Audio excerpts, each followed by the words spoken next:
Good morning students. बेटा ये lecture class 10th biology के लिए है। क्लास 10th बायोलॉजी में मैंने कल आपको एक्सक्रीशन के बारे में कुछ टर्म्स बताई थी। उनमें मैंने बताया था कि एक्सक्रीशन क्या होता है, एक्सक्रीटोरी सिस्टम क्या होता है, एक्सक्रीटोरी मटेरियल्स क्या होते हैं, अमोनोटेलिक क्या होते हैं, यूरिकोटेलिक क्या होते हैं, यूरियोटेलिक क्या होते हैं, ये सारी चीज़ें बताई थी। मैंने ये भी बताया था कि जो एनिमल्स होते हैं उनमें जो एक्सक्रीटोरी मटेरियल्स होते हैं वे बेसिकली प्रोटीन के मेटाबॉलिज्म से जो नाइट्रोजनस वेस्ट बनते हैं वे आपके एक्सक्रीटोरी मटेरियल्स कहलाते हैं।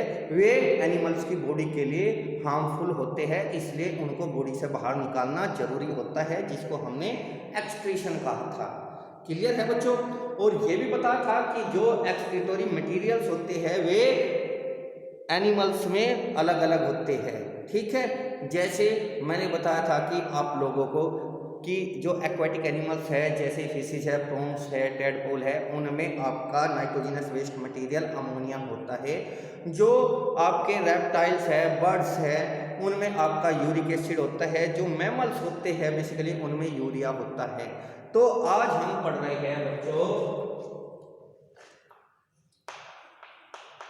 एक्सक्रीशन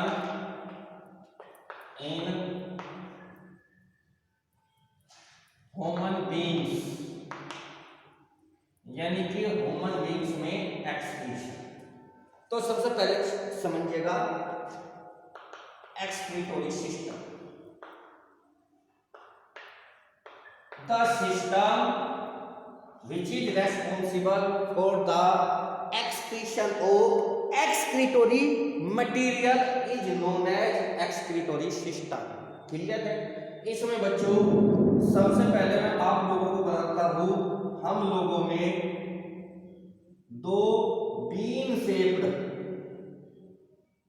किडनी प्रेजेंट होती है। किडनी कितनी होती है बच्चों? 2। और ये मेन ऑर्गन्स है एक्सक्रीटोरी सिस्टम के, या मेन एक्सक्रीटोरी ऑर्गन्स कौन से है? किडनीज। कितनी होती है बच्चों? 2। एक लेफ्ट किडनी, एक राइट किडनी। तो जो किडनी होती है बच्चों वे बीन शेप होती है, इस प्रकार से होती है। क्लियर बात है बच्चों? अब जरा देखिएगा, इसमें अओर्टा जो कि मैं बताया था, जो आपके लेफ्ट वेंट्रिकल से ऑक्सीनेटेड ब्लड पहले अओर्टा में आता है, फिर अओर्टा से पूरी बॉडी के अंदर डिस्ट्रीब्यूट कर देता है। तो अओर्टा से एक रीनल आर्टरी निकलती है,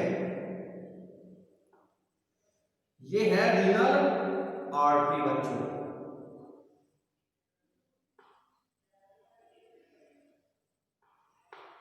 ये है किडनी, ये है रीनल आर्टरी,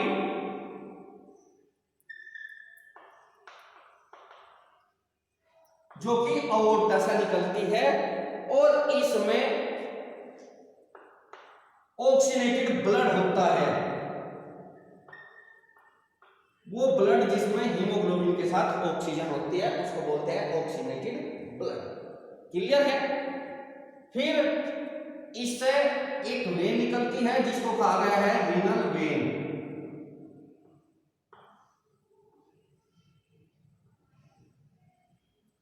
इसी प्रकार से दूसरी किडनी के साथ है। तो मैं यहां पर आपको एक ही किडनी के बारे में बता रहा, ये है आपकी रीनल वेन, जो डीऑक्सीनेटेड ब्लड को वेना केवा तक ले जाती है। क्लियर बात है बच्चों?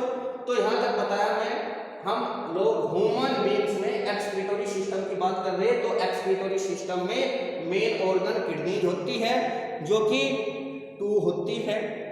उनमें अओर्टा से रीनल आर्टरी जो अराइज होती है वो ऑक्सीनेटेड ब्लड को किडनी के अंदर ले जाती है। फिर किडनी उस ब्लड से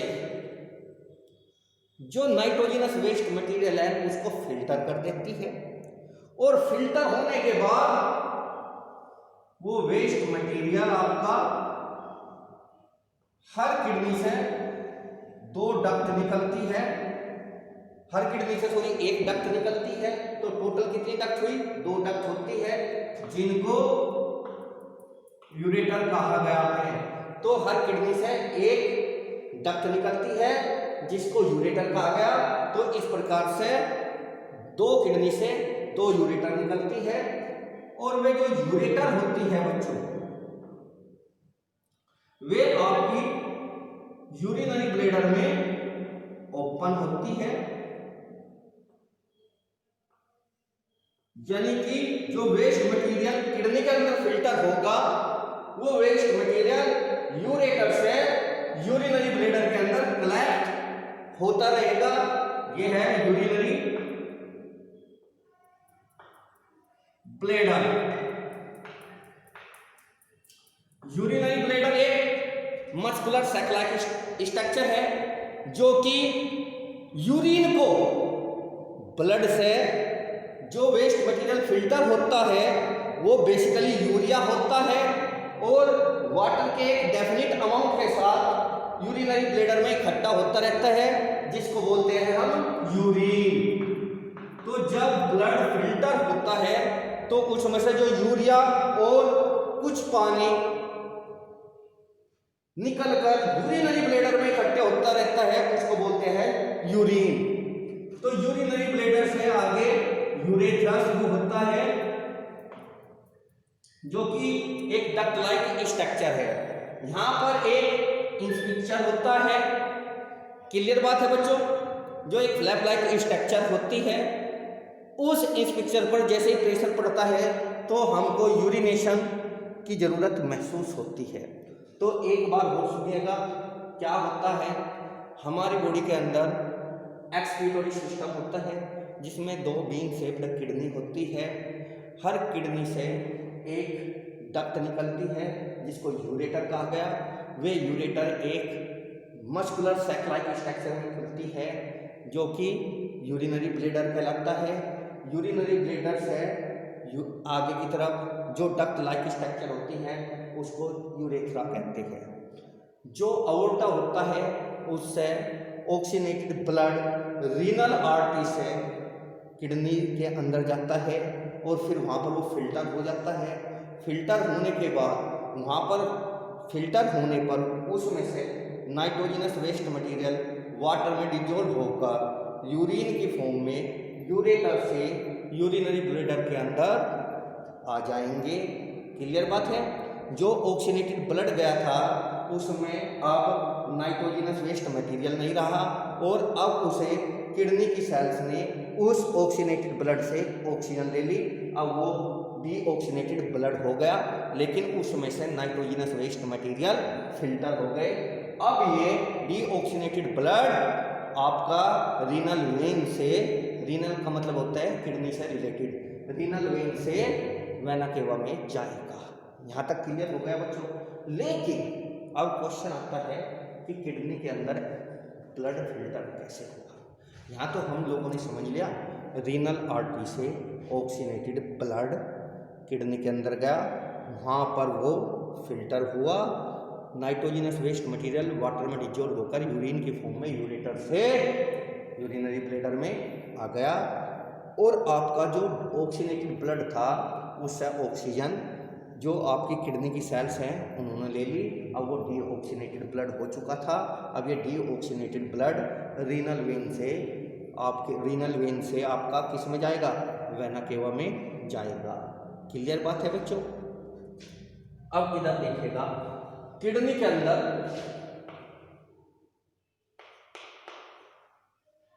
नेफ्रॉन प्रेजेंट होती है, यानी कि किडनी 3 सेल से मिलकर बनती है, उनको कहते हैं नेफ्रॉन। तो इसका मतलब किडनी की स्ट्रक्चर के लिए कौन रेस्पॉन्सिबल है, नेफ्रॉन। और एक्चुअल में ब्लड से नाइट्रोजनस वेस्ट को फिल्टर करने का काम भी क्या है, नेफ्रॉन। यानी कि किडनी के अंदर नेफ्रॉन ही ब्लड को फिल्टर करती है। इसलिए हम कह सकते हैं nephron is the structural and functional unit of the kidney. Nephron is the structural and functional unit of the kidney. तो अब देखिए ये किडनी किससे बनी हुई है बच्चों, नेफ्रॉन से। नेफ्रॉन ही किडनी को बनाती है और नेफ्रॉन ही ब्लड को फिल्टर करती है, यानी कि ब्लड से नाइट्रोजनस वेस्ट मटेरियल को रिमूव करते हैं। So we can say nephron is the structural and functional unit of the kidney. अब नेफ्रॉन के हम स्ट्रक्चर देखें, जरा देखिएगा बच्चों। नेफ्रॉन में दो पार्ट होते हैं, एक cup shaped part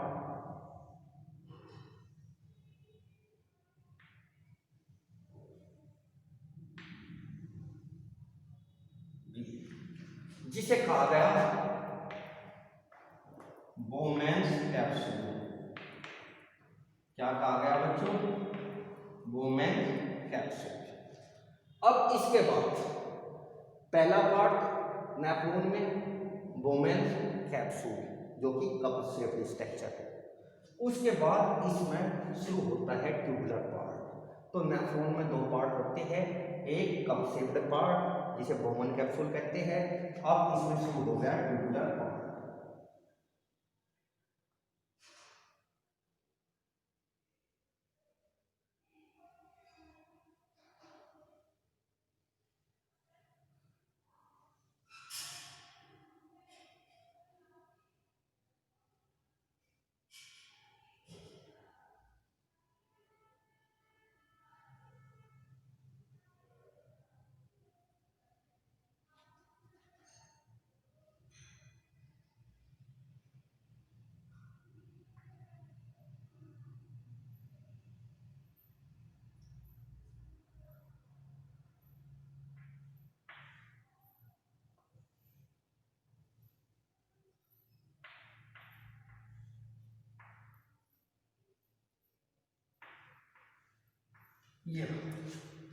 this is the basic structure of nephron.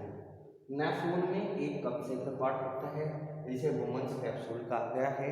फिर यहाँ से लेके यहाँ तक ये जो है ये ट्यूबुलर पार्ट कहलाता है, जो कि एक ट्यूब की फॉर्म में होता है। इस ट्यूबुलर पार्ट में तीन तरह की स्ट्रक्चर होती है। दो जगह पर तो कॉन्वोल्यूटेड है, कॉन्वोल्यूटेड एक यहाँ पर एक यहाँ पर, तो दो जगह तो है कॉन्वोल्यूटेड ट्यूब्यूल्स। एक जगह पर है यू शेप्ड, तो this is U shaped structure in tubular part.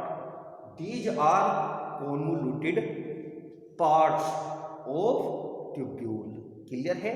तो जो ट्यूबुलर पार्ट है उसमें दो कॉन्वोल्यूटेड ट्यूबुलर पार्ट्स होते हैं और एक होता है यू शेप्ड। जो आपके बोमेन्स कैप्सूल के पास वाला कॉन्वोल्यूटेड पार्ट है उसे बोलते हैं प्रोक्सिमल।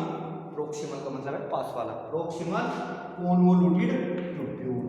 ये ऐसी स्ट्रक्चर कहलाती है कॉन्वोल्यूटेड। ये ऐसी स्ट्रक्चर क्या कहलाती है बच्चों, कॉन्वोल्यूटेड। तो यहाँ भी कॉन्वोल्यूटेड पार्ट है, ये भी कॉन्वोल्यूटेड पार्ट है। तो ट्यूबुलर पार्ट में ये जो कॉन्वोल्यूटेड पार्ट है इसको बोलते हैं पीसीटी, प्रोक्सिमल कॉन्वोल्यूटेड ट्यूब्यूल। अब ये कहलाता है DCT, digital digital digital convoluted tubule, यानी कि दूर वाला कॉन्वोल्यूटेड ट्यूब्यूल। क्लियर बात है बच्चों? और ये जो थर्ड है जो यू शेप्ड है इसे बोलते हैं हैनले लूप।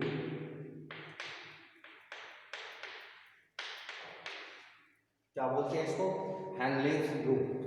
अब इधर देखिएगा बच्चों, तो जो हमारी नेफ्रॉन की स्ट्रक्चर है उसमें दो पार्ट होते हैं, एक कप शेप्ड ये यहाँ तक जिसे बोमेन्स कैप्सूल कहा गया। उसके बाद यहाँ से यहाँ तक होता है ये ट्यूबुलर पार्ट। इसमें एक पीसीटी प्रोक्सिमल कॉन्वोल्यूटेड ट्यूब्यूल, एक डीसीटी डिजिटल कॉन्वोल्यूटेड ट्यूब्यूल और इनके बीच में एक यू शेप्ड हैनले लूप होता है। क्लियर बात है? अब इधर देखिएगा बच्चों, जो डीसीटी है वो कलेक्टिंग डक्ट में ओपन होता है। तो डीसीटी किसमें ओपन होता है, कलेक्टिंग डक्ट में। तो ये डिफरेंट नेफ्रॉन्स के डीसीटी है जो कि कलेक्टिंग डक्ट में ओपन होते हैं। अब इसके बाद जरा ध्यान से देखिएगा, ये है आपकी आर्टियोल, जो कि रीनल आर्टरी के डिवाइड होने से बनी है। जैसे ही रीनल आर्टरी किडनी के अंदर एंटर करती है तो वो आर्टियोल्स में डिवाइड हो जाती है, यानी कि फाइन कैपिलरीज में डिवाइड हो जाती है, जिन्हें कहते हैं आर्टियोल्स। तो ये आर्टियोल्स हैं, कहाँ से आई? रीनल आर्टरी से। तो ये आर्टेरियोल फ्रॉम रीनल आर्टरी से, जैसे ही रीनल आर्टरी यहाँ जाती है तो वो डिवाइड हो जाती है, और डिवाइड होकर किसमें कन्वर्ट हो जाती है? रीनल आर्टियोल में। तो ये रीनल आर्टियोल है, यानी कि रीनल आर्टियोल आर्टरी से जो आर्टियोल अराइज होती है उसको कहते हैं आर्टियोल फ्रॉम रीनल आर्टरी। अब ये आपके वोमेन कैप्सूल के अंदर एंट्री कर जाती है, और जब arteriole coming from renal artery women capsule के अंदर एंट्री करती है तो फाइन ब्लड कैपिलरीज में डिवाइड हो जाती है, या फाइन ब्लड कैपिलरीज का नेटवर्क बना लेती है, जिसको बोलते हैं ग्लोमेरुलस। तो ये क्या कहलाया बच्चों? ग्लोमेरुलस। तो दिस इज ग्लोमेरुलस। तो ग्लोमेरुलस क्या होता है बच्चों?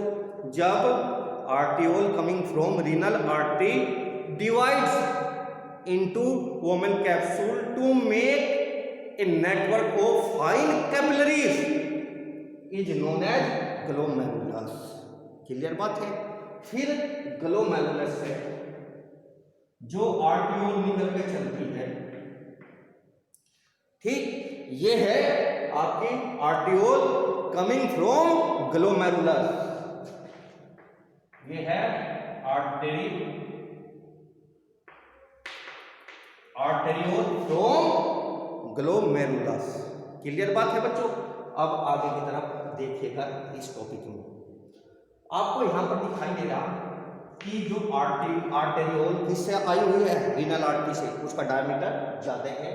जब ये ग्लोमेरुलस है, आर्टियोल निकलती है, उसका डायमीटर कम है, यानी कि इधर से ब्लड ज्यादा आएगा, इधर से ब्लड कम जाएगा। क्लियर है?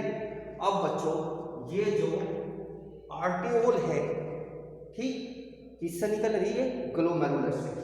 ये ट्यूबुलर पार्ट पर आपकी रैप्ड है, लिपटी हुई है ट्यूबुलर पार्ट पर इस तरीके से।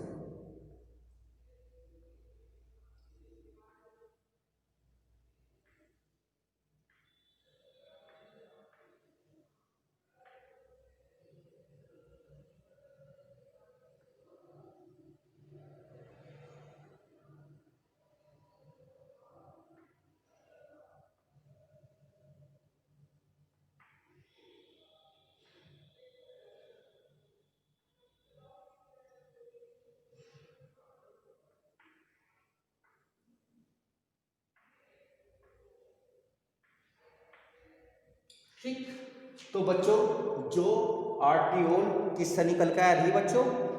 ग्लोमेरुलस से। वो ब्लड वेसल, ब्लड कैपिलरी की फॉर्म में किसके ऊपर रैप्ड है? ट्यूबुलर पार्ट पर, इस तरीके से। क्लियर है?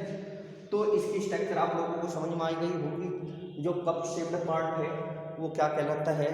Women's capsule. उसके नीचे ट्यूबुलर पार्ट है, जिसे हमने 3 पार्ट्स में डिवाइड किया गया। पीसीटी पास वाला कोन्वोल्यूटेड पार्ट, जिसे प्रोक्सिमल कोन्वोल्यूटेड पार्ट कहते हैं। दूर वाला कोन्वोल्यूटेड पार्ट, जिसको डीसीटी कहते हैं, डिजिटल कोन्वोल्यूटेड पार्ट, जो कि आपका कलेक्टिंग डक्ट में खुलता है। और बीच में जो मिडिल में यू शेप्ड पार्ट है उसको बोलते हैं हैनले लूप। क्लियर बात है? अब जो रीनल आर्टरीज है, रीनल आर्टियोल अराइज होती है, वो आपकी जो नेफ्रॉन का वोमेन्स कैप्सूल है, कप शेप्ड पार्ट है, उसमें एंटर करती है। वहाँ पर डिवाइड होकर ब्लड कैपिलरीज का, एक फाइन ब्लड कैपिलरीज का एक नेटवर्क बनाती है, जिसको हम क्या कहते हैं बच्चों? ग्लोमेरुलस। ठीक, तो जो arteriole coming from renal artery उसका डायमीटर ज़्यादा होता है और ग्लोमेरुलस से जो आर्टियोल निकलती है उसका डायमीटर कम होता है। इसका मतलब ग्लोमेरुलस में ब्लड ज़्यादा आता है और निकलता कम है। क्लियर बात है। अब बच्चों यहाँ पर आपका एटमॉस्फेरिक प्रेशर है।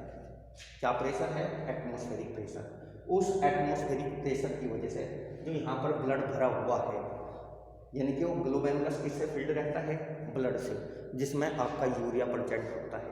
तो यहाँ पर एटमॉस्फेरिक प्रेशर पड़ता है और उस एटमॉस्फेरिक प्रेशर की वजह से जो आपका ब्लड है वो फिल्टर होना शुरू हो जाएगा। लेकिन जब वो ब्लड फिल्टर होता है तो उसमें बच्चों यूरिया के साथ साथ, यूरिया तो यहाँ हो गई, यूरिया के साथ साथ access amount of water, minerals, amino acid, glucose जैसे इंपोर्टेंट या यूजफुल मटेरियल्स भी होते हैं। तो ग्लोमेरुलस के अंदर जब एटमॉस्फेरिक प्रेशर से ब्लड को फिल्टर किया जाता है या ब्लड फिल्टर होता है तो यूरिया के साथ साथ access amount of water, minerals, amino acid, glucose जैसे यूजफुल मटेरियल भी फिल्टर होकर ट्यूबुलर पार्ट में आ जाते हैं। क्लियर बात है बच्चों। अब जो ब्लड कैपिलरी ट्यूबुलर पार्ट पर रैप्ड है, लिपटी हुई है, वो ट्यूबुलर पार्ट से जो एक्सेस अमाउंट ऑफ वाटर है उसको, मिनरल्स को, आपके अमीनो एसिड को और ग्लूकोज को रीएब्जॉर्ब कर लेती है, यानी कि अपने अंदर ले लेती है। यानी कि फिर वे इस ब्लड कैपिलरीज में आ जाएंगे। किससे? ट्यूबुलर पार्ट से। किसे बोलते हैं? रीएब्जॉर्प्शन। तो absorption of excess amount of water, minerals, amino acid, glucose by the wrapped blood capillary is known as reabsorption. उसके बाद कलेक्टिंग डक्ट में केवल यूरिया और एडिक्वेट अमाउंट ऑफ वाटर ही जाएगा, यानी कि सफिशिएंट अमाउंट ऑफ वाटर ही जाएगा। और वो किस में जाएगा? कलेक्टिंग डक्ट में। और फिर कलेक्टिंग डक्ट किस में खुलती है? यूरेटर में। और यूरेटर से वो यूरिनरी ब्लैडर में आ जाएगा। क्लियर बात है बच्चों। तो ये आज का आपका लेक्चर था, तो इसे जरा ध्यान से समझिए।